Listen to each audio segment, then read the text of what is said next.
Për 14 vite me radhë kjo sallë është përdorur si një noter. Është përdorur si një noter për të mbrojtur interesat veçanta biznesi.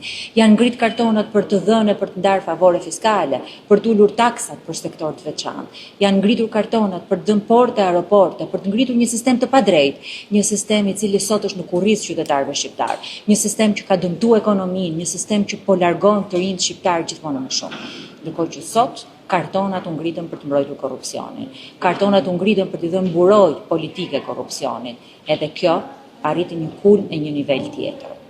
Jetojmë, të dashur miq, në një kohë të vështirë, në një kohë ku korrupsioni vlerësohet, e ku arroganca është kthyer në një mjet edhe pune, po edhe për të ulur zërin e për të mbyllur zërin e qytetarëve shqiptar. Jetojmë në një kohë ku shpresa po shuhet, ku të rinjt nuk shohin absolutisht meritokraci në këtë sistem të pandershëm që është ngritur.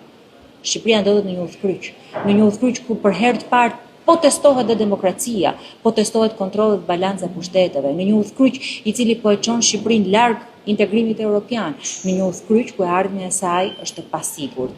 Ne duhet patjetër që ta ndryshojmë, ne duhet patjetër që të ndryshojmë dhe të luftojmë këtë sistem që sot i ka marrë frymën shqiptarëve, ka marrë frymën ekonomisë e po mbyt demokracinë e shqiptare.